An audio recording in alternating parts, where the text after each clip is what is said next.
दोस्तों नमस्कार, good evening. कैसे हैं आप सभी लोग का स्वागत करता हूं मैथमेटिक्स पेडागॉजी के इस नए सेशन में, नई यूनिट में, जिसका नाम है निदानात्मक और उपचारात्मक शिक्षण। आप सभी जानते हैं कि ये बहुत ही महत्वपूर्ण यूनिट आपकी होने वाली है, जिसमें हम निदानात्मक और उपचारात्मक शिक्षण की सभी बातों को समझते हैं, सभी बातों को जानते हैं। तो मैथमेटिक्स पेडागॉजी के पढ़ने के लिए अगर आप आए हो तो बहुत बहुत शुक्रिया है आपका। तो चलिए दोस्तों शुरुआत करते हैं और बात करते हैं आज के सेशन की कि आपको सेशन समझ में आ रहा है कि नहीं आ रहा है। तो लो शुरुआत करते हैं दोस्तों। और अगर आपने अभी तक हमारे चैनल को सब्सक्राइब नहीं किया है तो लाइक शेयर सब्सक्राइब नित्या क्लासेस को जरूर सब्सक्राइब कर लीजिएगा, जिससे कि आप तक हमारे सारे वीडियोस लगातार पहुंचते रहें। मेरी आवाज आप तक पहुंच रही होगी। गुड इवनिंग, कैसे हैं Vanshika? Welcome to the class. बहुत बहुत स्वागत है वंशिका जी आपका, और बहुत बहुत शुक्रिया आप सबका जुड़ने का। आप समय पर जुड़े उसके लिए बहुत शुक्रिया, बहुत बहुत धन्यवाद आप सभी का। मैं बहुत दिल से धन्यवाद करता हूं कि आप सब लोग यहाँ पर जुड़े हुए हैं। चलिए, तो यहाँ पर हम बात कर रहे हैं और मेरी आवाज़ अब तक पहुँच रही होगी। My voice is coming to you guys.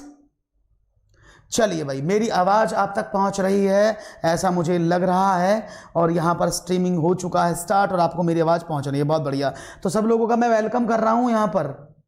चलिए, आ गए हैं सब लोग। Good evening to everyone. तो हम डायग्नोस्टिक टीचिंग की बात करते हैं। हम बात करेंगे उपचारात्मक शिक्षण की, हम बात करेंगे निदानात्मक शिक्षण की। लेकिन सबसे पहली जरूरी बात यह है, आपको यह जरूर पता होना चाहिए कि निदानात्मक शिक्षण और उपचारात्मक शिक्षण है क्या। जब तक आपको यह नहीं पता होगा कि निदानात्मक शिक्षण किसको बोलते हैं, ये निदान होता क्या है, उपचार होता क्या है, तो चैप्टर के शुरुआत में एक छोटी सी आपको भूमिका बता दी जाती है। तो उसी भूमिका के साथ मैं आपको बताने वाला हूं कि कैसे आप समझेंगे और कैसे आप मानेंगे कि आखिरकार हम पढ़ने क्या वाले हैं। तो हम स्टार्ट करते हैं आज का चैप्टर, जिसका नाम है निदानात्मक और उपचारात्मक शिक्षण। तो इससे पहले दोस्तों कुछ बातें मैं आपको बता देना चाहता हूं जो बहुत जरूरी हैं, और वो आपको समझ में भी आनी चाहिए। मेरे हिसाब से तो पक्का आनी चाहिए। ठीक है, तो चलिए पहले समझ लेते हैं कि निदान का मतलब क्या है, उपचार का मतलब क्या, देन हम आगे प्रोसीड करेंगे, तब हम मूव करेंगे। नमस्कार सरिता जी, स्वाति जी नमस्कार। कैसे हैं सभी लोगों का स्वागत है भाई, बहुत बहुत अभिनंदन है सभी लोगों का। चलिए, तो यहां पर हम सबसे पहले ये जान लेते हैं कि निदान का मतलब क्या है, उपचार का मतलब क्या है। तो बहुत मोटी सी बात समझाऊंगा, उसको समझना, ठीक है ना।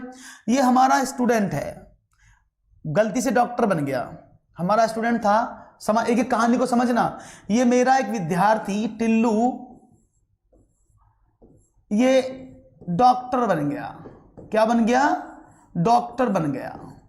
अपना क्लिनिक खोल लिया इसने, ठीक है, डॉक्टर बन गया। Good evening Amrita ji, doctor बन गया। शानू गुप्ता जी स्वागत है। डॉक्टर बन गया, अपना क्लिनिक इसने ओपन कर दिया। साथ में यहां पर जो पेशेंट थे वो आने लग गए, पेशेंट्स इनके पास आने लग गए, लाइन लगने लगी, क्योंकि टिल्लू बन गया डॉक्टर। ठीक है, इनके पास आने लगे डॉक्टर। अब हुआ क्या, ये कहानी बहुत बढ़िया आपको समझ में आने वाली है, और यहां से आपको एक एक चीज निदान की और उपचार की बिल्कुल आपकी समझ में आने वाली है। ठीक है, तो सपोज ये थे हमारे ए हरिराम जी इनके पास पहुंचे, बोले डॉक्टर साहब मेरे पैर में चोट लग गई। बोले अच्छा। इन्होंने बोले आओ मेरे पास, और आते ही इन्होंने क्या काम करा, इनको ग्लूकोज की बोतल चढ़ा दी।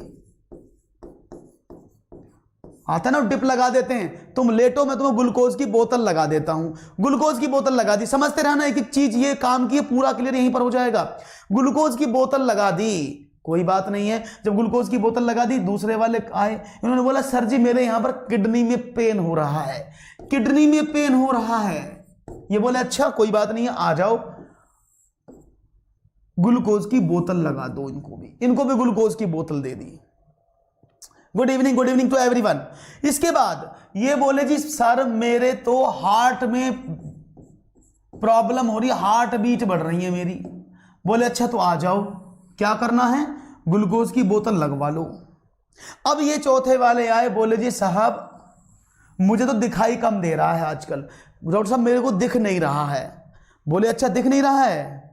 हाँ सुमित वर्मा जी कैसे हैं आप? दिख नहीं रहा है सर मुझे तो। बोले अच्छा दिख नहीं रहा, कोई बात नहीं आ जाओ। और इनको भी ग्लूकोज की बोतल लगाने वाले थे, तभी इन भाई साहब को गुस्सा आया, इन्होंने अपना हाथ उठाया और डॉक्टर के कान तक लाया। क्यों? सही बात है गलत बात है? डॉक्टर के कान तक हाथ आएगा कि नहीं आएगा आप बताओ? क्यों क्यों क्यों आएगा? क्योंकि डॉक्टर बीमारी कोई भी हो, अरे पैर में चोट है, किडनी में प्रॉब्लम है, उसको हार्ट में प्रॉब्लम है, हार्ट बीट बढ़ रही है, उसकी आंखों में प्रॉब्लम है, और डॉक्टर आते ही सबको ग्लूकोज लगा रहा है, तो क्या प्रॉब्लम हुई? प्रॉब्लम है कि नहीं आप बताओ? ये तरीका सही है क्या इसका इलाज करने का? यस के नो? हेलो कैसे हैं शमीम जी? क्या ये तरीका सही है इनका इलाज करने का? ये बिल्कुल गलत तरीका है, ये इट्स ए रॉन्ग वे। किसी भी मरीज को देखने का ये तरीका बिल्कुल गलत है। सही तरीका क्या होना चाहिए? सही तरीका क्या होना चाहिए? अच्छा किरण बेदी को देख के आ गई। सही तरीका क्या होना चाहिए आपके अकॉर्डिंग? कोई बताएगा मुझे कि राइट वे क्या होगा? तो आप कहेंगे सर राइट वे तो ये होगा कि जैसे ये यहां पर आया पहला वाला मरीज, तो उसको कहना चाहिए था अच्छा एक काम करो आप टेस्ट करा लो, आपकी टांग में चोट है, कहीं फ्रैक्चर तो नहीं होगा, आप एक्सरे करा लो। जब एक्सरे की रिपोर्ट आ जाएगी तब मैं देखूंगा आपको प्रॉब्लम क्या है। किडनी की बात है, उन्होंने कहा ठीक है जी आप अल्ट्रासाउंड करा लो, टेस्ट करा लो अल्ट्रासाउंड। अल्ट्रासाउंड में जो रिपोर्ट आएगी उसके बाद मैं देख लूंगा प्रॉब्लम क्या है, मैं आपको इलाज बता दूंगा, है ना। उसके बाद यहां पर आए हार्ट बीट था, अच्छा हार्ट बीट है तो एक काम करो आप ईसीजी करा लो, और ईसीजी कराने के बाद मुझे दिखाना, मैं आपको दवाई दे दूंगा। मतलब क्या है कि एक डॉक्टर जब अपने मरीज का, अपने पेशेंट का इलाज करता है तो उससे पहले क्या करता है? उससे पहले क्या करता है? वो हर किसी पेशेंट की रिपोर्ट देखता है, उसके टेस्ट कराता है, उन टेस्ट के आधार पर वो इनको दवाइयां देता है। यही सही तरीका है। आप भी डॉक्टर के पास जाते हैं तो वो आपको पहले देखेगा, आपको टेस्ट लिखेगा, उस टेस्ट के आधार पर आपकी बॉडी को वो मेडिसिन देगा, दवाई देगा। तो जैसे ये भाई साहब डॉक्टर थे ऐसे ही मास्टर होते हैं, और ये जैसे ये मरीज थे, पेशेंट थे, ऐसे छात्र होते हैं। तो मतलब ये निकलता है कि एक मास्टर, एक अध्यापक अपने बच्चों को सही करने के लिए, उनका वो कैसे आगे बढ़े, कैसे आगे बढ़कर काम करे, कैसे मंद बुद्धि से तीव्र बुद्धि बने, उन सब को समझने के लिए उसे पहले इनके टेस्ट करने पड़ते हैं, फिर उस टेस्ट के आधार पर वो उनको इलाज देने की कोशिश करते हैं कि तुम्हें ये इलाज दिया जाता है। इसीलिए हर एक बालक का लेवल अलग होता है, हर एक मरीज की जैसे अलग बात होती है वैसे एक बालक की बात होती है। तो सबसे पहले अगर कोई चीज होती है, अगर आप बच्चे में सुधारात्मक परिवर्तन लाना चाहते हैं तो सबसे पहले क्या होगा? सबसे पहले आएगा डायग्नोस्टिक टीचिंग यानी डायग्नोस्टिक टेस्ट, उसके बाद आएगा रेमेडियल टीचिंग यानी उपचारात्मक शिक्षण। ये बात यहां समझ में आ गई होगी सबको, ये बात क्लियर है? गुड इवनिंग ब्रजेश जी, यहां तक क्लियर है? सबकी कहानी पूरी क्लियर हुई? कोई दिक्कत तो नहीं किसी को यहां पर? अब हम पढ़ते हैं आगे। ये आपको भूमिका बन गया चैप्टर का। अब मैं आपसे कुछ पूछूंगा तो आप आसानी से मुझे बता देंगे कि हाँ सर भूमिका बन गई है, और आपको हमें सिर्फ बताना है कि कैसे समझना, ये अब आपको देखना है, ठीक है ना। गुड इवनिंग इंदू जी, कैसी हैं? तो चलिए शुरुआत करते हैं और बात करते हैं। सबसे पहले अपनी मैं यूनिट लाता हूं आपके समक्ष और बात करता हूं निदानात्मक शिक्षण होता क्या है, डायग्नोस्टिक टीचिंग क्या होता है। तो अगर मैं डायग्नोस्टिक टीचिंग की बात करूं तो निदान, डायग्नोस शब्द जो है वह मूलतः चिकित्सा विज्ञान में प्रयोग किया जाता है, जैसे हमने अभी किया था, थोड़ी देर पहले हमने अभी किया था ना, चिकित्सा विज्ञान में इसको प्रयोग किया था। तो चिकित्सा विज्ञान में प्रयोग होता है जब रोगी का इलाज करने से पूर्व उसके लक्षणों का पता लगाने के लिए किया जाता है। नहीं, अब जब भी आप किसी रोगी का इलाज करेंगे तो उसके लक्षण क्या हैं बीमारी के, उनको जानने के लिए आप डायग्नोस करते हैं उसको पहले। तो जिस प्रकार चिकित्सक रोगी का उपचार करने से पहले यह पता करता है कि रोगी को क्या परेशानी है, कितनी परेशानी है, या बीमारी किस प्रकार की है, तो ये सब कौन करता है? एक डॉक्टर करता है। तो उसी तरह से निदानात्मक परीक्षण में भी व्यक्ति की जांच करने के पश्चात किसी एक या अधिक क्षेत्रों में उसकी विशेषताओं और कमी, याद रखना यहां बहुत बड़ा कंफ्यूजन हो जाता है, यहां बहुत बड़ा कंफ्यूजन होता है और हम क्वेश्चन को गलत कर देते हैं। क्वेश्चन इन्हीं से निकलेगा, मैं बार बार आपको बोलूंगा, क्वेश्चन आपके यहीं से निकलेंगे, कहीं और से क्वेश्चन नहीं बनते हैं, इन्हीं लाइनों से बनते हैं। हमें सिर्फ इतना पता है कि डायग्नोस्टिक टीचिंग में हम क्या करते हैं कि बच्चे की कमजोरियों के क्षेत्र को पता करते हैं। गुड इवनिंग सिद्धू जी, हम क्या करते हैं, हम यही तो करते हैं कि हमें सिर्फ इतना पता है कि अगर आप डायग्नोस्टिक टीचिंग करते हैं तो उसमें क्या करता है कि बच्चे की कमजोरी क्या है, बच्चों के कमजोरी का क्षेत्र क्या, ये ढूंढते हैं। ऐसा नहीं है, इसमें बच्चा किस क्षेत्र में बहुत तीव्र है, वो क्या उसकी विशेषताएं, वो भी इसमें ढूंढी जाती हैं। तो इसलिए यहां लाइन लिखी है कि उसकी विशेषताओं और कमियों दोनों के बारे में डायग्नोस होता है, याद रखना। अगर कमजोरी आप ढूंढते हो डायग्नोस से, तो पता भी डायग्नोस से ही चलता है कि कौन बच्चा तेज है। जब आप टेस्ट लेते हो, हाँ, दोनों होती, क्वालिटी और वीकनेस दोनों होती हैं। तो इन परीक्षाओं में उपलब्धि परीक्षणों की भांति अंक प्रदान नहीं होते। दूसरी इंपॉर्टेंट बात कि यहां पर जब भी आप डायग्नोस, मैं आगे बताऊंगा इसकी विशेषताएं कौन कौन सी हैं, क्योंकि भूमिका है तो समझते रहना अभी कि इन टेस्ट में सबसे बड़ा अंतर यह होता है कि इसमें अंक नहीं मिलते हैं, यानी बच्चे को जो अंक प्रदान नहीं करते हैं, प्रदान करते भी हैं तो वो परीक्षाओं में नहीं जोड़े जाते हैं। जो आपकी परीक्षाएं होती हैं उन परीक्षाओं में डायग्नोस्टिक टेस्ट, निदानात्मक परीक्षण के अंक नहीं जुड़ते हैं। इस बात को ध्यान रख लेना, ठीक है ना। हाँ बिल्कुल, बल्कि एक कमी या गलती के कारणों का पता लगाया जाता है। ये मैंने आपको यहां तक क्लियर कर दिया। यहां तक कोई डाउट किसी को, कोई होना नहीं चाहिए। वैसे इसके अंतर्गत संपूर्ण विषय वस्तु को, अब देखो इसके अंदर होता क्या, ये बहुत इंपॉर्टेंट है। हम पढ़ तो लेते हैं, हम सिर्फ इतना जानते हैं, मैं बता रहा हूं आपको, हम सिर्फ इतनी सी बात जानते हैं, कमियों का पता लगाना। लेकिन डायग्नोस टीचिंग अपने आप में बहुत बड़ी टीचिंग है, उसके अंतर्गत बहुत कुछ चीजें वो आपको सबको समझनी होंगी। नहीं तो आप पेडागोगी को बिल्कुल भूल जाइए, क्योंकि पेडागोगी कंसेप्चुअल स्टडी, जब तक आपको एक एक पॉइंट क्लियर नहीं होगा, क्वेश्चन रिपीट नहीं होता है, बहुत कम होता है, उसी से निकलता है जो आप पढ़ते हैं, ठीक है। तो इसके अंतर्गत क्या होता है, सारी विषय वस्तु जितना भी उसका सिलेबस है उस सब को भागों में बांट लिया जाता है। प्रत्येक प्रकरण मीन्स यूनिट को भाग से संबंधित नियमों, सूत्रों, संक्रियाओं आदि को प्रश्न पत्र में सम्मिलित किया जाता है। इससे दिए गए प्रश्न किसी एक प्रकार के प्रकरण विषय से संबंधित होते हैं।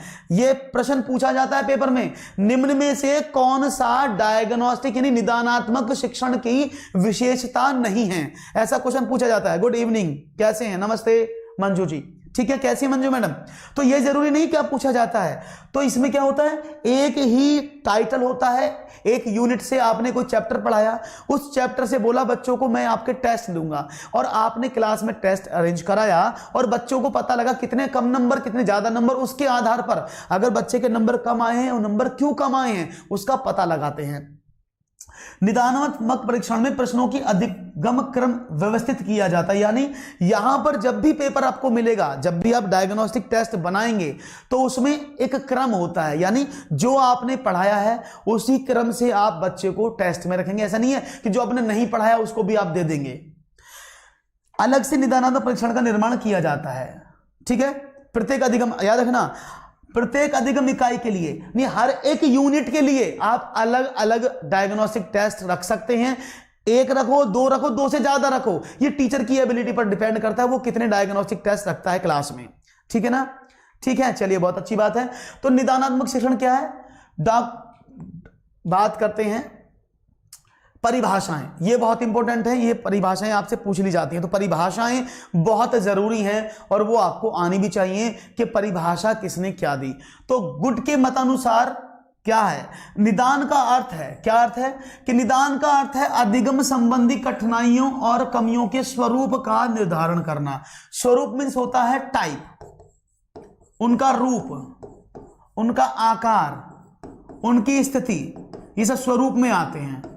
यानी गुड ने यह कहा है कि अधिगम संबंधी कठिनाइयों और कमियों के स्वरूप का निर्धारण करना क्या कहलाता, निदानात्मक शिक्षण निदान कहलाता है। समझ में आ रहा है।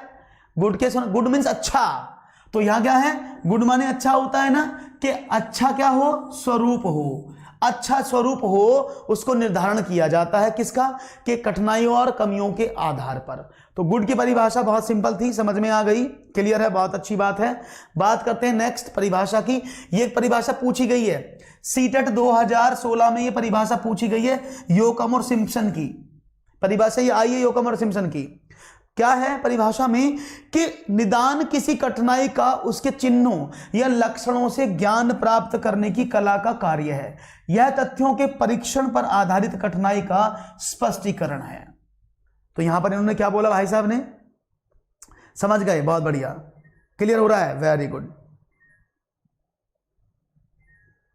तो मतलब क्या हुआ कि उन्होंने कहा निदान किसी कठिनाई का उसके चिन्हों या लक्षणों से ज्ञान प्राप्त करने की कला का कार्य, यानी जो भी चिन्ह, मैं गणित की बात कर रहे हैं तो गणितात्मक भाषा लेंगे, गणितीय भाषा लेंगे, संस्कृत बात करेंगे तो संस्कृत की भाषा लेंगे, क्योंकि टेस्ट जो है किसी एक विषय में तो होता नहीं, हर विषय में निदानात्मक परीक्षण किया जाता है। तो हर विषय में निदानात्मक परीक्षण किया जाता है, तो चिन्हों लक्षणों से ज्ञान प्राप्त करने की कला का कार्य है यह तथ्यों के परीक्षण पर आधारित कठिनाई का स्पष्टीकरण, यानी जो तथ्य आपने ढूंढे उन पर आधारित कठिनाइयों का स्पष्टीकरण है कि बच्चे ने कहां कहां कठिनाइयां झेली, कहां कहां कठिनाइयां उसको प्राप्त हुई, ये सब यहां पर पूछा जाता है। प्लीज कोई आपसे पर्सनल चैट ही हेलो ना करें, हम्बल रिक्वेस्ट। हाँ, पर्सनल चैट कोई ना करें, अपना काम करें, ठीक है रविंद्र जी, स्वागत है, बस पढ़ाई करें।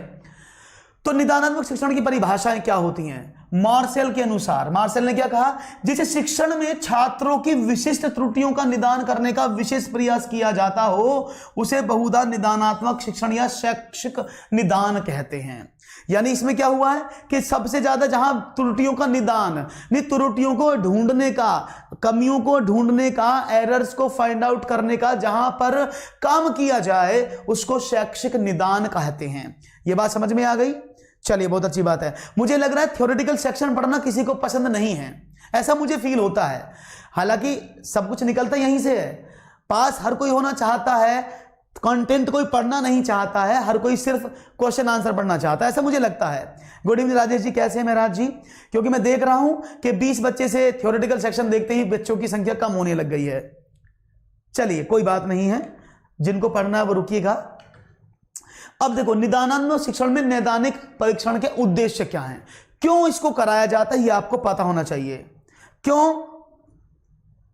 अच्छा, कोई बात नहीं है राजेश जी, क्यों कराया जाना चाहिए ये आपको पता होना बहुत जरूरी है कि इसके उद्देश्य क्या हैं। और प्रश्न कैसा बनेगा, निम्न में से कौन सा निदानात्मक शिक्षण का उद्देश्य नहीं है, ऐसा प्रश्न पेपर में आता है। और जब आप लगा के आते हो ना, पढ़ते तो उद्देश्य है नहीं, किसी ने पढ़े ही नहीं, ना ही कोई ढंग से पढ़ना चाहता है थ्योरी को।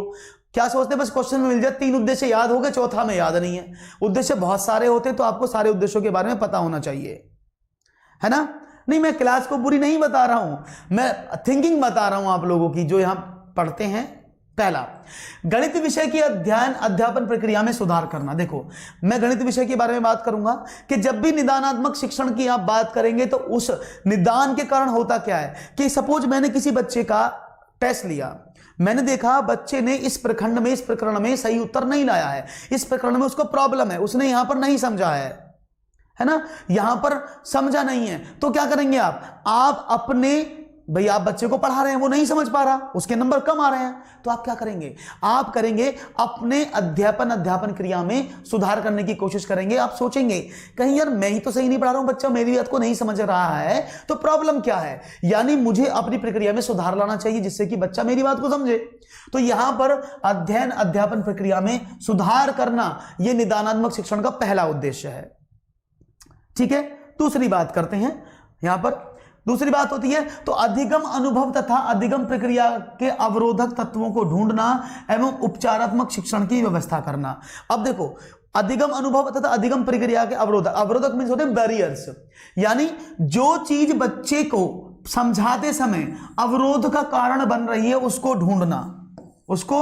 ढूंढना, यानी जो चीज बच्चे को प्रॉब्लम क्रिएट कर रही हैं, जो चीज बच्चे को समस्या दे रही हैं, उन चीजों को ढूंढना, उनको अवरोधों को फाइंड आउट करना और उसके लिए उपचारात्मक शिक्षण की व्यवस्था करना। क्यों? क्योंकि डायग्नोस्टिचिंग के बाद, डायग्नोस टेस्ट के बाद ही आप उपचारात्मक शिक्षण करते हैं। याद रखना, हमेशा उपचारात्मक शिक्षण निदानात्मक परीक्षण के बाद ही दिया जाएगा। आप कभी भी पहले दवाई नहीं दे सकते कि पहले आपने दवाई दे दी, दवाई खा ले, उसके बाद ढूंढेंगे इसमें बीमारी क्या है। तो सबसे हमेशा रूल है कि पहले निदान उसके बाद उपचार, ठीक है ना, पहले निदान उसके बाद उपचार, तो याद रखना इसको, ठीक है। Very good. नेक्स्ट बात करते हैं पिछड़े छात्रों की पहचान करना। ये तो आपने लिख ही दिया, बहुत बढ़िया। पिछड़े बालकों की पहचान करना भी बिल्कुल आशीष जी लिख दिया है। पिछड़े छात्रों की पहचान करना एकदम सही आपने बताया है। इससे क्या होता है कि जो छात्र पिछड़ा है, अब देखो आप सब जानते हैं हर एक कक्षा में 3 तरह के बच्चे आप मानते हैं। एक होता है पिछड़े छात्र, एक होते हैं सामान्य और एक होते हैं विशिष्ट। 3 तरह के बालक तो होता है। आप कैसे पहचानते हैं इन बच्चों को? भाई आप ऐसे तो पहचानते हैं जब इनका टेस्ट लेते हैं। जो बच्चा बिल्कुल परफॉर्म नहीं कर पा रहा वो पिछड़े बच्चों में, जिसके मार्क्स मध्य वर्ग में आ रहे हैं उसको, और जो सबसे तेजी से आंसर दे रहा है और तेज पढ़ता है, तेज समझता है, उसको विशिष्ट बालक में। तो इन सबकी पहचान करना, सबकी विशेषता ढूंढना और कमी ढूंढना डायग्नोस टेस्ट का ही काम होता है। ठीक है, बात करते हैं आगे गणित संबंधी विशेषताओं की कमजोरी का पता लगाना। ये तो इसी में आ जाएगा। ठीक है, गणित के पाठ्यक्रम में परिवर्तन लाना तथा बाल केंद्रित बनाना। अब देखो इस बात को, यह बहुत बड़ा क्षेत्र है, ये यूनिट बहुत सबसे बड़ी है अगर देखा जाए तो। गणित के पाठ्यक्रम में, अब देखो मैं इसको एक एग्जांपल लेके समझाऊंगा कि कैसे आप कह सकते हैं कि गणित के पाठ्यक्रम में हम परिवर्तन लाएं। ऐसा कैसे बोल सकते हैं आप कि गणित के पाठ्यक्रम में परिवर्तन डायग्नोस टेस्ट के अकॉर्डिंग आता है। समझना, अभी आपने देखा होगा आज से 10 वर्ष पहले, 10 वर्ष पहले आपने अगर देखा होगा तो जो यूपी बोर्ड है उसका जो रिजल्ट था वो ऐसे ही आता था 32%, 28%, आ गया मैक्सिमम 40%, ऐसे ही आता था ना। वहीं सीबीएसई बोर्ड का जो रिजल्ट था वो हमेशा आता था 98%, 99%। ऐसा आपने नोट किया कभी? ऐसा कभी नोट किया आपने कृतिका जी? ऐसा कभी किसी ने नोट किया है कभी? मैंने तो किया है। क्यों आता था जानते हैं आप? वो इसलिए आता था, बफरिंग नहीं है, इट्स वर्किंग, है ना, बफरिंग नहीं है, इट्स वर्किंग, यहां पर कोई भी प्रॉब्लम नहीं हो रही है। ठीक है, तो ऐसा क्यों आता था ये समझने की बात है।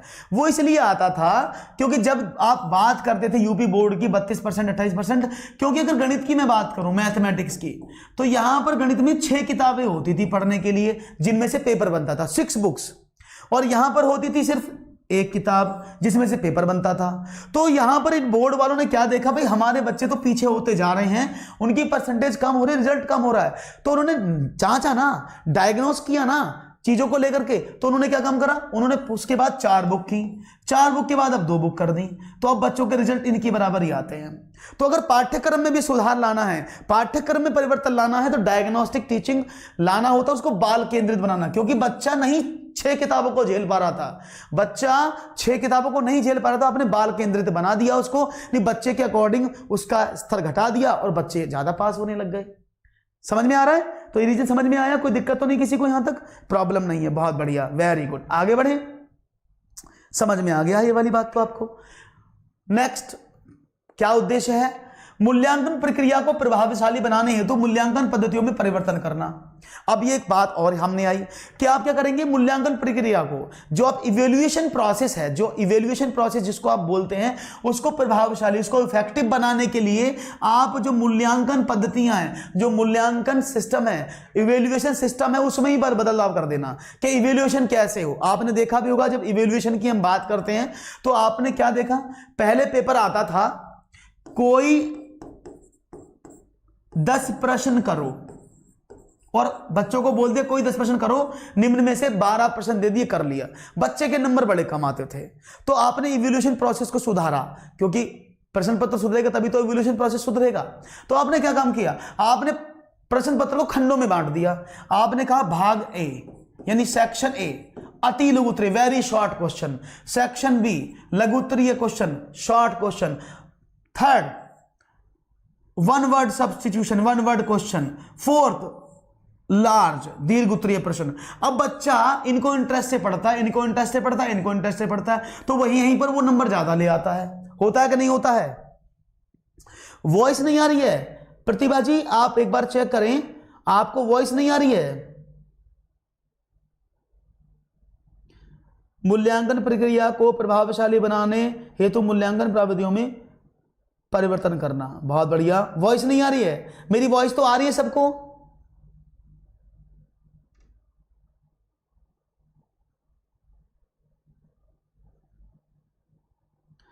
आशीष कहे सर जी एक क्वेश्चन प्लीज, ब्रेल लिपि में कितने वाले आया तो 6 या 8, क्योंकि बाद में 8 हो गए। 8 लिखना है आपको, ब्रेल लिपि में 8 वर्ड्स का यूज किया जाता है, ठीक है ना।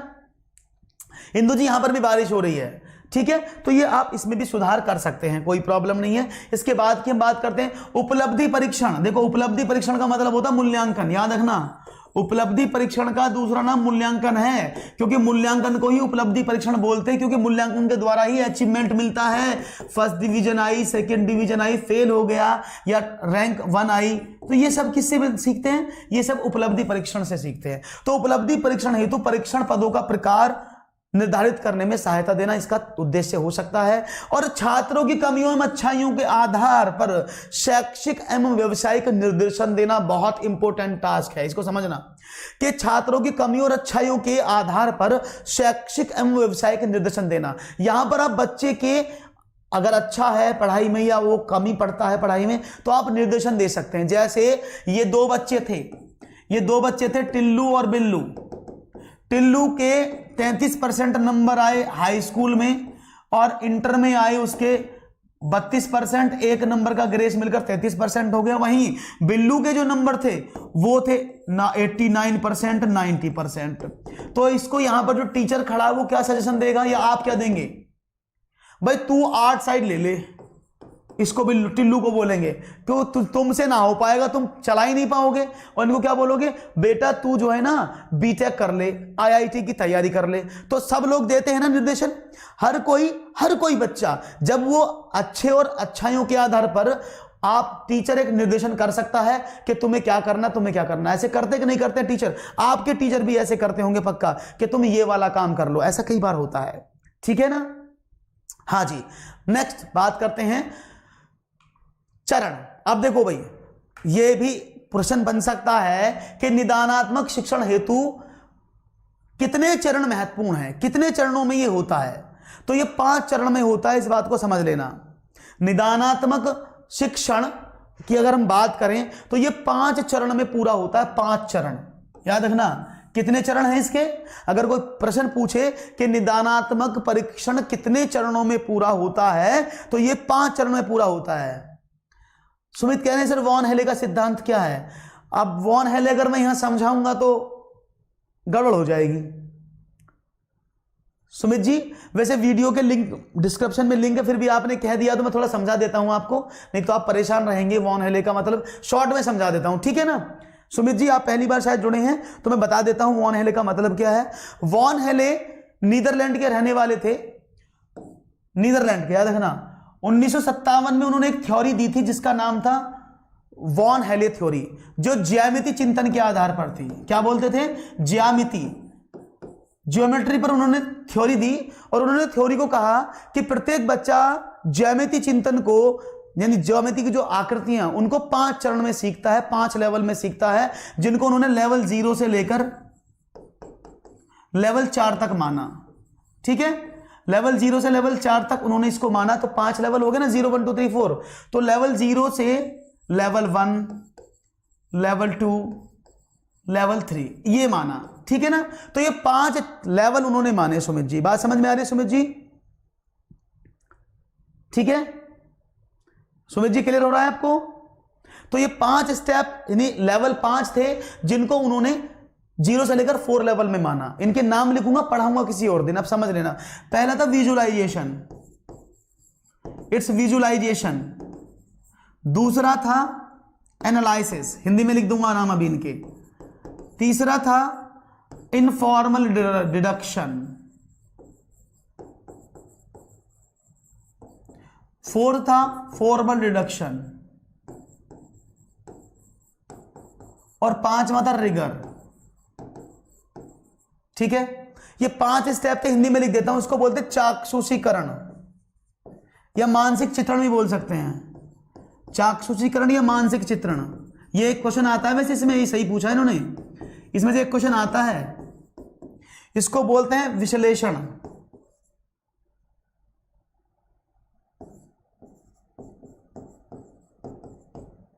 इसको बोलते हैं अनौपचारिक निगमन,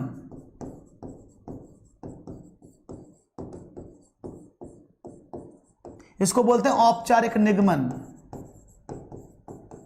इसको बोलते हैं दृढ़ता। ठीक है सुमित जी? हाँ आशीष जी कल पढ़ा देंगे। सुमित जी कह रहे हैं उनको समझ में नहीं आ रहा है, तो ये टोटल मैंने आपको बता दिया। वॉन हेले के ये लेवल है, इनके नाम है, इस पर क्या क्या कैसे कैसे होता है ये आपको बाद में बताऊंगा, अभी इसको नोट कर लेना बस। ठीक है, क्लियर हो गया? कोई डाउट तो नहीं किसी को यहां पर? इसको नोट कर लेना सुमित जी, स्पेशली आपके लिए बता दिया गया है। आप कहेंगे सर हमें बताया नहीं आपने। ठीक है, बात करते हैं हम, अपनी बात पर आते हैं। तो 5 चरण माने गए हैं जिसके आधार पर प्रक्रिया को आगे बढ़ाया जाता है। पहला स्टेप की बात करते हैं। सर्वप्रथम यह जानने का प्रयास किया जाता है कि वे कौन से छात्र हैं जो कठिनाई का सामना कर रहे हैं, यानी समस्याग्रस्त बालक। छोटा सा टाइटल लिख दूंगा, इसको बोलते हैं पहला चरण होता है समस्याग्रस्त बालक को ढूंढना। मैं यहां लिख देता हूं, समस्याग्रस्त बालक की पहचान की जाती है। पहला स्टेप क्या होता है? Just identified the probabilistic student, जिनको समस्या हो रही है उन छात्रों को सबसे पहले स्टेप में ढूंढा जाता है। पहला स्टेप क्या हुआ? समस्याग्रस्त बालकों को ढूंढना, पहला स्टेप। ठीक है, दूसरे स्टेप की बात करते हैं। सर साइंस स्क्रीन शॉट ले लीजिए। अच्छा ले लिया, कोई बहुत अच्छी बात है। दूसरे की बात करते हैं। इसके उपरांत यह जानने का प्रयास किया जाता है कि त्रुटि कहां है, अर्थात बालक जहां गलती कर रहा है वह क्षेत्र कौन सा है। नंबर 2 पर आपने क्या सीखा? त्रुटि का क्षेत्र कौन सा है। मैं साथ साथ लिखता चलूंगा। पहला स्टेप क्या था? समस्याग्रस्त बालक कौन से हैं, बालक कौन है। दूसरा बात क्या हुआ? गलती कर रहा है वह क्षेत्र कौन सा है, समस्या का क्षेत्र क्या है। याद रखना, इसलिए शॉर्ट में लिखता चल रहा हूं। तीसरे की बात करेंगे तो कठिनाई की प्रकृति क्या है, नेचर ऑफ प्रॉब्लम क्या है, कठिनाई की प्रकृति, कठिनाई की क्या प्रकृति है। तीसरा स्टेप, यानी यह जानना जाता है कि त्रुटि के क्या कारण हो सकते हैं। कठिनाई की प्रकृति जानने के बाद, यानी ये जो स्टेप है नंबर 2 में ही है कि क्षेत्र जानना या कठिनाई की प्रकृति जानना। ठीक है, उसके बाद यह जाना जाता है कि त्रुटि के कारण क्या है, कारण जानना कि त्रुटि किस कारण से हो रही है। तीसरा स्टेप। 3 स्टेप समझ में आए? इनको याद करते चलो, क्योंकि पूछ सकता है निम्न में से कौन सा निदानात्मक का चरण नहीं है। अभी हमने एक क्वेश्चन देखा था यहां पर अनअकैडमी पर पेपर में आया था कि निम्न में से कौन सा आगमनात्मक विधि का चरण नहीं है। तो ऐसे ही पूछ सकता है प्रश्न आपसे कि निम्न में से कौन सा निदानात्मक का चरण नहीं है। तो ये आपको पता होना चाहिए। पहला क्या हुआ? पहला समस्याग्रस्त बालक कौन सा है, दूसरा समस्या का क्षेत्र क्या है या कठिनाई क्या है, उस समस्या की कठिनाई क्या है। हाँ बिल्कुल प्रियंका जी। तीसरे की बात करते हैं, कारण क्या है, नहीं उस समस्या का बेसिक रीजन क्या। मैं इसका एग्जांपल लेके समझाऊंगा आपको बाद में। चौथे स्टेप की अगर मैं बात करूं तो इसमें आता है शैक्षिक निदान हेतु, 1 मिनट रुकना, स्लाइड बदल गई है शायद। चौथा, कारण पता हो जाने के बाद इस पर विचार किया जाता है कि उपचार क्या किया जाए, यानी उसको क्या ट्रीटमेंट दिया जाए, इस पर विचार करते हैं। अभी दिया नहीं है, हम सिर्फ ये विचार करते हैं कि इसको कौन सी चीज से समझाया जाए, समझ जाए। चौथा स्टेप। और 5वां स्टेप कहता है कि उपचार अगर दे दिया जाए तो उसके बाद यहीं खत्म नहीं हो जाता। हम ये सोचने की कोशिश करते हैं कि उपचार देने के बाद वो समस्या दोबारा से सामने ना आ जाए। ठीक है, ठीक है ना? तो क्यों समझ में ना, तो 5 स्टेप आपने पढ़े। पहला स्टेप क्या था? बालक जिसमें समस्या हो, पहला स्टेप ये था, समस्याग्रस्त बालक कौन सा है। दूसरा क्या था? कठिनाई की प्रकृति, कठिनाई किस तरह की है और उसका क्षेत्र कौन सा है। ये बात समझ में आ रही है? 2 चीज समझ में आई। तीसरा स्टेप, हाँ भाई मैं वेट कर रहा हूं, तीसरा स्टेप आप बताएंगे। अब पहला स्टेप हमने बताया कि भाई आपने पहला स्टेप बताया कि बालक में समस्या कौन सी है। दूसरा स्टेप में आया कठिनाई का क्षेत्र क्या है या कठिनाई की प्रकृति कौन सी है। तीसरा स्टेप कौन बताएगा? 5 शॉर्ट में, हाँ ये बहुत मैं लिखूंगा, अभी बताते हैं भाई। इससे शॉर्ट में क्या लिखेंगे? समस्या, फिर वो समस्या फिर से ना, मैं शॉर्ट में लिख रहा हूं। ठीक है, वो शॉर्ट में लिख रहा हूं आपको, टेंशन मत लीजिएगा। आपने जाना कि आपको पता लगा कि किस किस पर आपने विचार किया। बात समझ में आ गई? कोई दिक्कत तो नहीं किसी को? चलिए, समझ में आना बहुत जरूरी है। तो बालक समस्याग्रस्त कौन से हैं, कठिनाई का क्षेत्र कौन सा है, तीसरा मैं आपसे पूछ रहा हूं समस्या का कारण क्या है, रीजन क्या है उस समस्या के, चौथा स्टेप होता है कि क्या उसको उपचार दिया जाए, और पांचवा स्टेप होता है कि उपचार देने के बाद वहीं रुकना नहीं है कि वो समस्या दोहराए ना, फिर से दोहराए ना, वो समस्या रिपीट ना हो। जो समस्या का इलाज आपने कर दिया वो रिपीट नहीं होनी चाहिए, ऐसा आपको इलाज करना पड़ता है। ठीक है ना? बहुत बढ़िया। ये 5 स्टेप समझ में आ गए? कोई डाउट तो नहीं किसी को? अगर मैं आपसे बात करूं, किसी को डाउट तो नहीं 5 स्टेप में? अगर कोई आपसे पूछे निदानात्मक शिक्षण के चरण कौन कौन से हैं? बहुत बढ़िया। समस्या कारण, बहुत बढ़िया अमृता जी, क्लियर है, समझ में आ गया? कोई ऐसा व्यक्ति जिसको समझ में ना आया हो? क्लियर है? बहुत बढ़िया। पहला स्टेप बालक में समस्या क्या है, दूसरा स्टेप कठिनाई क्षेत्र, कठिनाई की प्रकृति, तीसरा कारण क्या है, चौथा क्या उपचार करना और क्या दोहराना। मैं आपको कुछ और समझाना चाहूंगा, उसको समझने की कोशिश करिएगा। ठीक है? अब इसका एग्जांपल लेके समझते हैं एक बार। आपको यहां पर आपके सामने चीजें दी हुई हैं तो इनको समझिएगा, और आपको एक एक चीज समझ में क्लियर कराने की कोशिश करूंगा कि क्या क्या चीजें।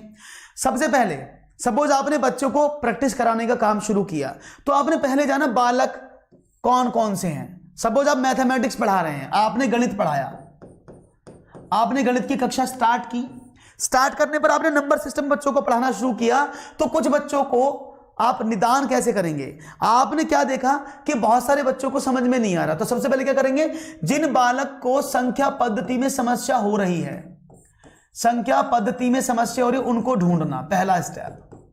उनको प्रॉब्लम क्या है, ये वाला।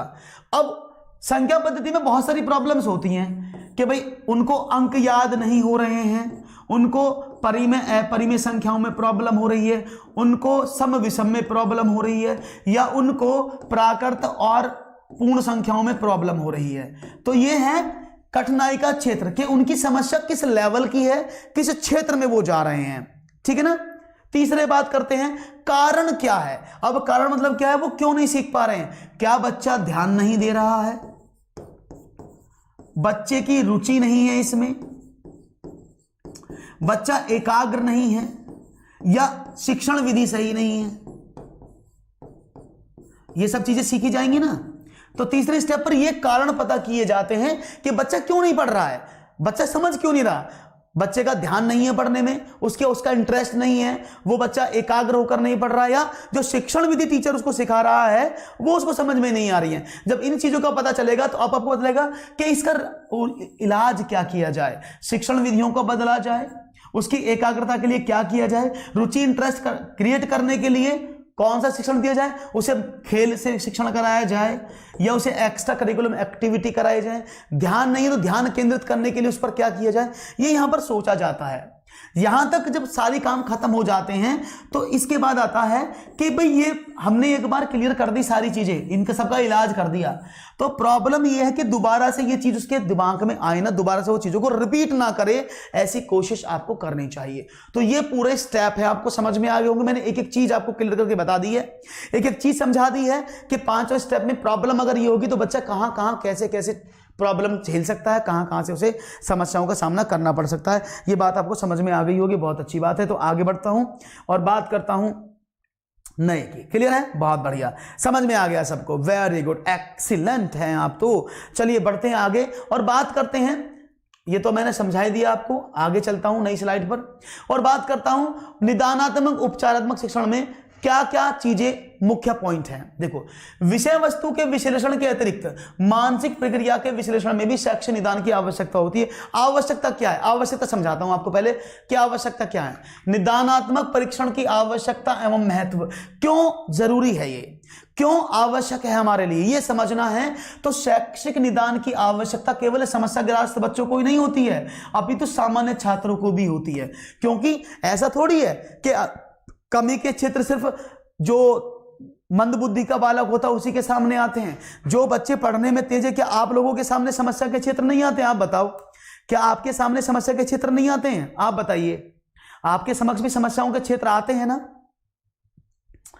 आपके सामने भी आते हैं ना? तो ऐसा नहीं है कि सिर्फ मंदबुद्धि बालकों के लिए ये होता है। इसकी आवश्यकता जितनी मंदबुद्धि बालक के लिए है उतनी ही तीव्र बुद्धि बालक के लिए, क्योंकि उसको भी तो चेक किया जाता है कि आगे वाली समस्याएं उसको समझ में आ रही हैं कि नहीं आ रही हैं। अच्छा, आज का क्लास बहुत अच्छा है सरिता जी, बहुत बहुत शुक्रिया।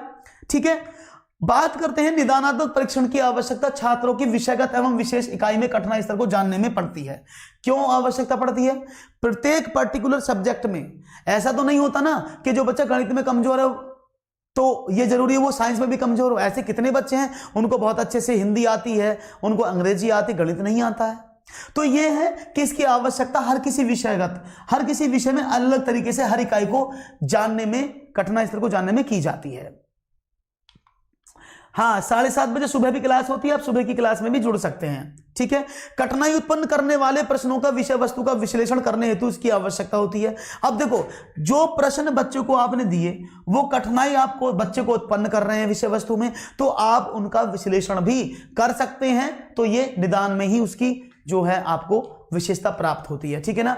नेक्स्ट बात करूं तो विषय वस्तु के विश्लेषण के अतिरिक्त मानसिक प्रक्रिया के विश्लेषण में भी शैक्षणिक निदान की आवश्यकता होती है। अगर आप सोच रहे हो कि सिर्फ आपने बच्चे का विश्लेषण कर दिया तो मानसिक प्रक्रिया के विश्लेषण में भी निदानात्मक बहुत जरूरी है।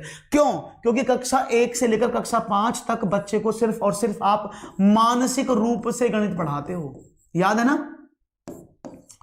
सिर्फ मानसिक रूप से पढ़ाते हो ना, क्योंकि मानसिक रूप से गणित पढ़ाया जाता है कक्षा 1 से 5 के बच्चे को। तो आप उसका विश्लेषण तो करेंगे, साथ में उसकी मानसिक प्रक्रिया का विश्लेषण भी करते हैं कि बच्चे का कैसे सीखने की कोशिश कर रहा है, बच्चा कैसे पढ़ रहा है। ठीक है ना।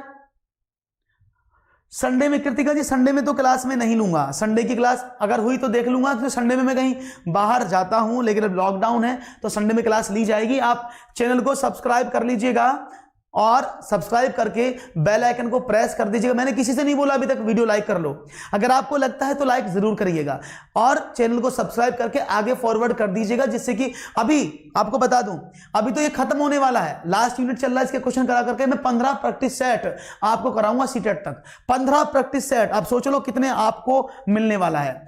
हाँ, डेली पढ़ाते हैं हम। ठीक है। शैक्षिक निदान इस तथ्य का भी पता लगाता है कि छात्र किन किन मानसिक प्रक्रियाओं को सफलतापूर्वक संपादित नहीं कर पा रहा है, क्योंकि वो ये भी जान पाते हैं, बच्चे को जब टेस्ट देते हैं तो वो उसमें करते थे ना बाइफरकेट कि ये इस प्रॉब्लम को सॉल्व नहीं कर पा रहा, इसको आसानी से कर लेता है, ये इसको पढ़ लेता है, इसको नहीं पढ़ पाता, हिंदी पढ़ लेता, संस्कृत के 2 ही नहीं पढ़ पाता। तो ये आप बच्चों को ये भी बताता है कि छात्र किन किन मानसिक प्रक्रियाओं को सफलतापूर्वक कर लेता है, किन किन को नहीं कर पाता है। और शैक्षिक निदान की आवश्यकता अध्यापक को पठन पाठन की स्थितियों को प्रभावशाली बनाने में भी होती है। क्यों होती है समझना। भाई टीचर बच्चे को पढ़ा रहा है, उसकी बात, टीचर की बात बच्चे तक नहीं पहुंच रही है, बच्चा उनकी बातों को समझ नहीं रहा, उस विधि से नहीं समझ रहा है, तो टीचर को क्या लगेगा, भाई इस तरीके से इनको बात समझ में नहीं आती है, तो क्या करेगा, वो अपनी अध्यापन शैली में परिवर्तन लाने की कोशिश करेगा और नई शिक्षण विधियों को जन्म देने की कोशिश करेगा, नई शिक्षण विधियों को बताने की कोशिश करेगा। तो यहां पर शिक्षक के लिए भी बहुत महत्वपूर्ण है निदानात्मक परीक्षण। ठीक है। बात करते हैं शैक्षिक निदान द्वारा बालक की वांछनीय एवं वास्तविक उपलब्धियों की दूरी को समाप्त किया जा सकता है। अब समझाता हूं इसका मतलब क्या है, और लाइक शेयर जरूर कर दीजिएगा। और अभी इसके बाद जो क्लास आपकी होने वाली ईवीएस की होने वाली, धुआंधार क्लास होगी ईवीएस, तो आप ईवीएस की क्लास में भी जुड़ सकते हैं और आनंद उठा सकते हैं फ्री ऑफ कॉस्ट, घर बैठे ईवीएस के बेहतरीन प्रश्नों के साथ। तो शैक्षिक निदान, अब देखो वांछनीय का मतलब क्या होता है, जो बच्चा होता है, जो बच्चा होता है उस जो वांछनीय डिजायरेबल, उसकी जो डिजायर है, जो इच्छाएं वो बहुत बड़ी होती हैं। मतलब क्या है, वो चाहता है मैं टॉप करूं क्लास में, मैं अच्छे नंबर लाऊं, पापा मुझे मोटरसाइकिल दिलवाएंगे, पापा मुझे साइकिल दिलवा देंगे अगर मैं पास हो गया, मुझे नया फोन मिल जाएगा मैं पास हो गया। तो उसकी इच्छाएं होती हैं पढ़ाई को लेकर के, लेकिन वास्तविकता में वो कहां होता है, यहां नहीं होता, वास्तविकता में वो यहां होता है। तो ये निदान इस चीज के, उसके जो उद्देश्य थे, जो डिजायर था उसको, और जहां पर वो है, इन दोनों को, गैप को खत्म करने का काम करता है कि वो, उसका इच्छा है वो टॉप करे, अभी वो यहां पर है, तो इन दूरियों को कम किससे किया जा सकता है, सिर्फ और सिर्फ निदान से, निदानात्मक परीक्षण से आप उसको करा सकते हैं, समझा सकते हैं। ठीक है। अच्छा, तो आज की क्लास विनोद सर की नहीं होगी, उनकी समस्या शायद उनको सरदर्द की समस्या बनी हुई है, अभी उनका मैसेज मिला है आपको क्लब में। तो स्कूल में अपव्यय व उपरोधन के कारण को जान। अपव्यय अपरोधन का मतलब क्या होता है? बच्चे स्कूल में आते हैं, कई बार ऐसा होता है ना, घर जाकर बच्चा बोलता है अब पापा मैं उस स्कूल में नहीं जाऊंगा, मैं उस स्कूल में पढ़ूंगा ही नहीं, मेरा नाम कटवा दो। उससे बोले क्यों नहीं पढ़ेगा भाई? बोला जी मुझे वहां के मास्टर की बात समझ में नहीं आती है, मुझे वहां ये प्रॉब्लम होती है, मुझे वहां बच्चे परेशान करते हैं। तो बच्चे ऐसे होते हैं ना कि मैं इस स्कूल में नहीं पढ़ूंगा, मेरा नाम कटवा दो, दूसरे स्कूल में एडमिशन करो, मैं तो उस वाले स्कूल में जाऊंगा, या मेरे दोस्त वहां पढ़ते मैं उस स्कूल में जाऊंगा। ऐसा कितनी बार वहां पर ऐसा होता है ना?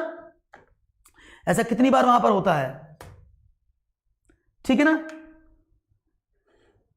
अच्छा, आपकी मोना जी पहली क्लास है, मोना जी समझ में आ रहा है आपको पेडागॉजी पूरा? तो यहां पर क्या है, बच्चा इस तरह की बात बोलता है। तो अगर बच्चा आपका स्कूल को छोड़कर जा रहा है तो वो ये रीजन बहुत तुच्छ रीजन है। बच्चा वहां से जो चीज गेन करना चाहिए वो गेन नहीं कर रहा है ना? बच्चा जो गेन करना चाहता है उसको वो गेन नहीं मिल रहा है, वहां पर उसका रुचि नहीं आ रही है उसको। तो ये क्यों रुचि नहीं आ रही, क्यों स्कूल छोड़कर जा रहा है, ये सब निदान से पता लग जाएगा। क्योंकि जब उसके टेस्ट किए तो उसके नंबर 0 आए, अगर आपने निदान किया तो उसका इलाज भी किया होगा, तो बच्चा ये कारणों का भी पता आप इससे लगा सकते हैं। ये महत्वपूर्ण है और अच्छे निर्देशन, परामर्श और शिक्षण हेतु महत्वपूर्ण है। ये भी बहुत इंपॉर्टेंट है क्योंकि एक अच्छा निर्देशन दे सकते हो, परामर्श दे सकते हो, शिक्षण हेतु महत्वपूर्ण है। क्योंकि जब बच्चा पढ़ता है, ऐसा कितनी बार हुआ है कि ये 4 बच्चे यहां पर खड़े हैं, इनके साथ एक पढ़ने वाला बच्चा था, ये वाला, तो टिल्लू मास्टर जी क्या कहते हैं उससे? कहते हैं ना, अबे गधे तू इन दोनों का साथ छोड़ दे, तू इन दोनों का साथ छोड़ दे तो तू आदमी बन जाएगा, तू पढ़ाई में टॉप हो जाएगा। ऐसा बोलते हैं मास्टर जी क्लास में कि तू अपने यार दोस्तों को साथ छोड़ दे तो तू कुछ पढ़ जाएगा, तू कुछ बड़ा हो जाएगा, ऐसा बोलते हैं ना। तो ये मतलब क्या हुआ? मतलब यह है कि हर एक टीचर निदान के आधार पर आपको परामर्श और सुझाव दे सकता है ना? ऐसा होता है ना। तो इस चीज को समझिएगा, ये समझने वाली बात है, आपको समझ में आनी जरूरी है, ठीक है। इसके बाद देखते हैं, छात्रों की कमियों को दूर करने के लिए उन्हें उपचारात्मक शिक्षण की व्यवस्था में सहायक होना, यह महत्वपूर्ण है क्योंकि पहले होगा डायग्नोस, उसके बाद होगा रेमेडियल। तो बच्चों को उनकी कमियों को दूर करने के लिए उपचारात्मक शिक्षण की व्यवस्था निदान के आधार पर ही होती है कि निदानात्मक में कितना निदान उसको मिला है, ये यहीं से मिलता है। इसके बाद हम बात करेंगे, शैक्षिक निदान मूल्यांकन प्रक्रिया को भी अत्यधिक प्रभावित करता है। भाई करेगा प्रभावित, अगर बच्चा डायग्नोस टेस्ट में ही फेल हो रहा है और वो पास नहीं हो रहा है, उसको आपने उपचार दिया नहीं है, तो how it is possible that he or she can clear the exam? Never, it never be happen, कभी नहीं हो सकता ये। तो मूल्यांकन प्रक्रिया को बहुत ज्यादा प्रभावित करता है डायग्नोस्टिक टेस्ट, ठीक है ना। क्लियर हुआ? मोना जी समझ में आ रहा? चलिए बहुत बहुत शुक्रिया।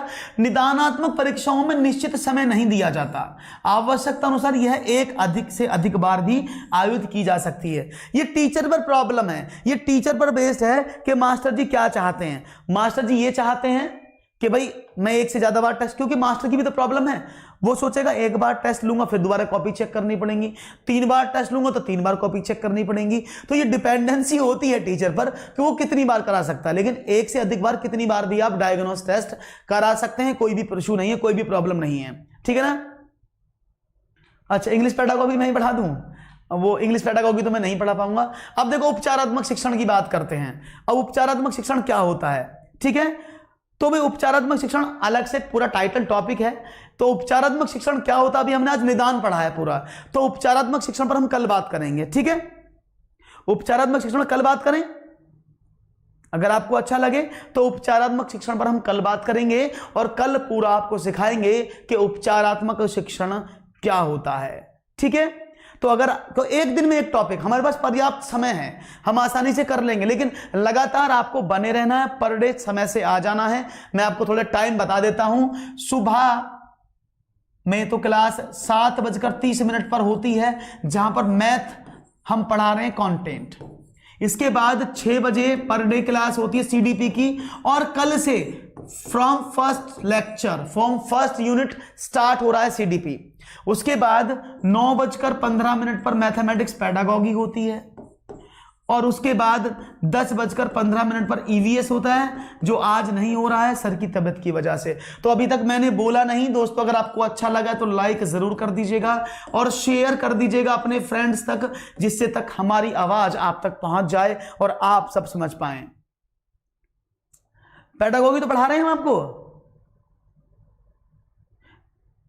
ये हम पेडागोगी तो पढ़ा रहे हैं, ठीक है ना। लाइक कर दे, शेयर कर दो और चैनल को सब्सक्राइब करना ना भूलें। साथ में वो जो घंटी होती है, जैसी भी आप समझते हैं, उस घंटी को टन करके बजा दीजिएगा और वहां पर ऑल नोटिफिकेशन पर क्लिक कर दीजिएगा, जिससे सारे नोटिफिकेशन आपको मिलते रहें। तो दोस्तों आज के लिए दीजिएगा इजाजत, नमस्कार। बहुत बहुत शुक्रिया आप सभी का जुड़ने का, बहुत ही दिल से शुक्रिया और सब्सक्राइब करने के लिए बहुत बहुत दिल से धन्यवाद। तो अगर आप चाहते हैं प्रिपरेशन पूरी हो जाए आपकी सीटेट की, बार बार बोल रहा हूं प्रैक्टिस सेट कराने वाला हूं, इसके बाद ये लास्ट यूनिट है, इसके बाद मैं प्रैक्टिस सेशन शुरू करने वाला हूं। 15 सेशन कराऊंगा जो आपके लिए रामबाण सिद्ध होंगे आपकी आने वाली परीक्षाओं के लिए।